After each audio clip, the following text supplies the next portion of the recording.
So the Prince of Darkness died. Ozzy Osbourne. It's a very sad thing for his family and his millions of fans. It's it comes as a complete shock to a lot of people, but there's a few people who probably aren't mourning right now. I don't know, like Lee Kerslake, Bob Daisley, Vinny Appice, Joe Holmes, Jake E. Lee, Brad Gillis, maybe, Rudy Sarzo, maybe, Tommy Aldridge, maybe. I mean, you can't not say that playing with Ozzy did not help their careers. It absolutely did. I saw Ozzy in 1982, about a month after Randy died. Me and my buddy Marty. We just talked about this today. We had a hell of a day that day, and Brad Gillis was the guitar player, and he absolutely smoked it. I'd never, of course, had never heard of him. We had guitar player, guitar. Well, I've been playing guitar then for 10 years, and I thought I was pretty good. Not compared to Brad Gillis and Randy Rhoads, I wasn't.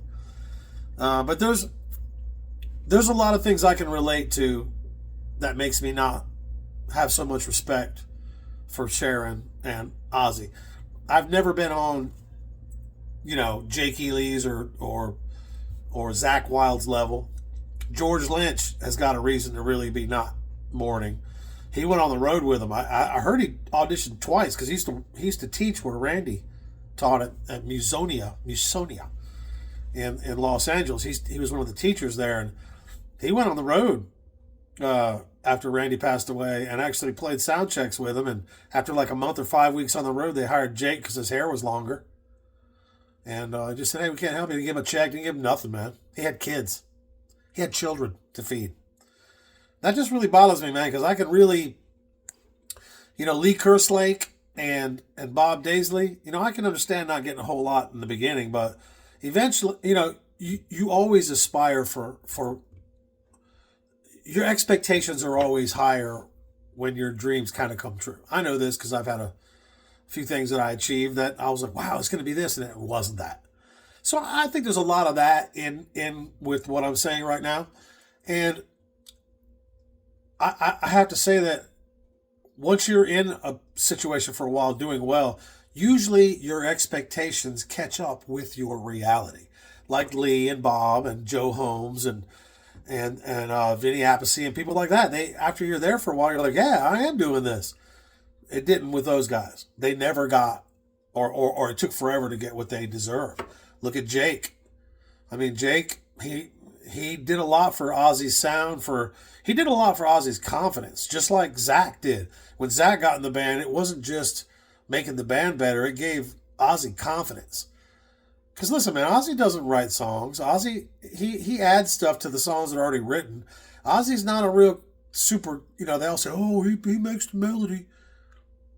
I heard from very reliable musicians that when he was auditioning for Zach and for Jake and everyone, he had 2 or 3 bands. After he, got some success, he had 2 or 3 bands auditioning and writing stuff for him so he could go, yeah, I'll take that one. Let's see that, So you got to give it to Sharon and them. They were smart. But whenever Ozzy there'd be drama and Ozzy wouldn't pay somebody or somebody would say they owed him money, they'd always blame it on Sharon. I understand that. But when it comes down to the end of it, Ozzy could have made it right. Ozzy could have went in and said, pay the guy. We said $2,000 a week. It's $2,000 a week. It's not $200 a week. And a lot of things we hear are going to be conjecture or bullshit. I'd like to hear some of the stuff. I'd like to say some of the stuff I hear is right because I'm in this business. I've never been on their level, not even close. Zach, Jake, never been on their level. But I can still picture myself doing that, being that and being hurt by it and losing everything. Jake wrote $1 million songs. So did Randy. And Brad Gillis, I mean, he was amazing. Brad Gillis when he came in, he literally was probably one of the best guitar players in the nation. I play a lot of Randy stuff. I know how difficult it is. Randy and, Eddie's, I was always an Eddie guy, but Randy was right up there, man. Randy, listen, Randy had a way of making stuff sound different, even when it was just like what everybody else was playing. Just how Nuno Betancourt does it today. Nuno can take I watched him do it.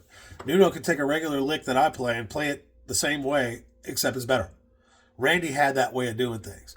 And that's why you can listen to his stuff and it still relates today. 40 years later, 43 years later. So I just want to say, I love his kids. Just like I didn't care for Ozzy, but his kids are awesome. Jack's the man. It's just like Gene Simmons. I don't like Gene Simmons, but his kids are awesome. Creative, nice people. And, I heard some weird stuff about Ozzy going to Sweden to be euthanized. I have no corroborating evidence on that. And you can do that, but that takes a lot of planning. If he planned this a year ago and then did his concert and then did it, I wouldn't be surprised. That's Ozzy. Don't let anybody tell you doing drugs and partying you won't live long. Ozzy I think he invented some drugs, There's some drugs named after Ozzy Osbourne. But in any case, for his family, I feel very much, and his friends and fans, that I have a lot of empathy for you. But when it comes right down to it, there's going to be some people who don't have much empathy, and I completely understand that. Don't forget to subscribe.